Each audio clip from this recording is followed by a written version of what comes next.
Okay, so I just returned from celebrating my dad's 90th birthday with my family. Very nice celebration. And, my dad, I think on one hand was happy to still be alive, but to him 90 sounds so old, and he says 90 and he thinks of, will I make it to 91 and a half, 92?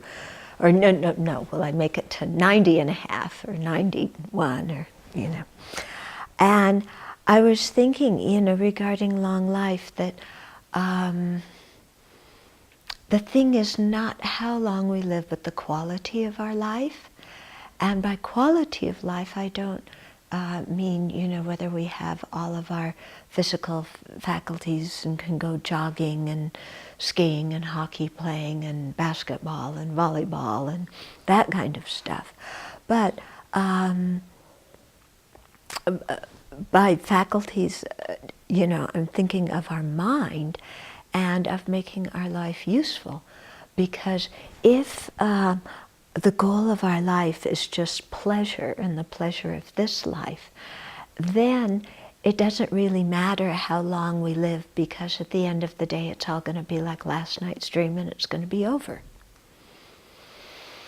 Yeah, so it doesn't matter you have a lot of pleasure or a little pleasure, if at the end of the day it's all gone, at the end of the day you don't have anything. And from a Dharma viewpoint, if one lives a long life and just uses it to create non-virtue, then that's not very useful at all. But I think if we have an attitude where we're trying to create virtue and make our life meaningful and, just working on our mind. By making our life meaningful, I don't mean that we have to be busy bees running around helping everybody. But by making our life meaningful, I mean developing ourselves spiritually, and of course having that reflect in our actions. But just the fact of doing a regular Dharma practice, trying to study and practice and integrate in our mind streams the three principal aspects of the path, trying to learn about and practice the six far-reaching practices, all these things make our life very meaningful. And if we do that, then wanting to have a long life has some meaning and some value, okay? Because the precious human life is a very good basis upon which to do Dharma practice. But I remember my teachers saying, if our life is meaningful, very good to have as long a life as you can. But if you use your life for non-virtue, or waste it just in wanting the pleasure of this life, then it doesn't really matter. Live long, live short, because at the end of the day, you don't have much to show for it in a karmic way. So what I've noticed is as we age, or as I age, there's much more satisfaction in life.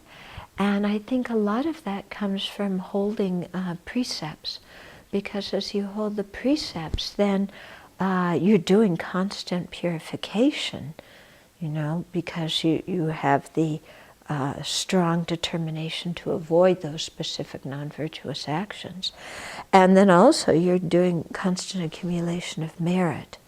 And so then as you age, if you keep your precepts even somewhat reasonably well, then you feel like you're not just floating in empty space without a ground, but you have some kind of base. And the base, I think, is the effort to keep good morality. And of course, all the other virtue that we create in our day-to-day life and in our practice. And so it's a subtle kind of change of being. You don't feel it from day to day, but if, those of you who have held precepts, lay precepts, monastic precepts, bodhisattva precepts, whatever, compare just how you feel as a human being to how you felt before you took the precepts. Is there some kind of difference in just how you feel and what you feel you're standing on or relying or depending on? you know. So there's a big difference that way, and I think that really comes through the practice. And so that grows as you age if you keep on doing the practice and keep the precepts reasonably well. Yeah. So then your life as you age, it isn't like, oh, I'm getting older, I'm going downhill, woe is me. It's like, oh, I've been able to make my life useful. This is very good, you know, and I'm practicing for the time I die, and when I die, you know, that's the great adventure. And so let's have a really positive motivation going into it and pray to be able to continue with Dharma practice in future lives. And if we have that kind of intention and aspiration at the time of death and have deep refuge in the Buddha Dharma Sangha, then for sure we're going to have a good rebirth. Huh? So, may we all make it to 90 and above.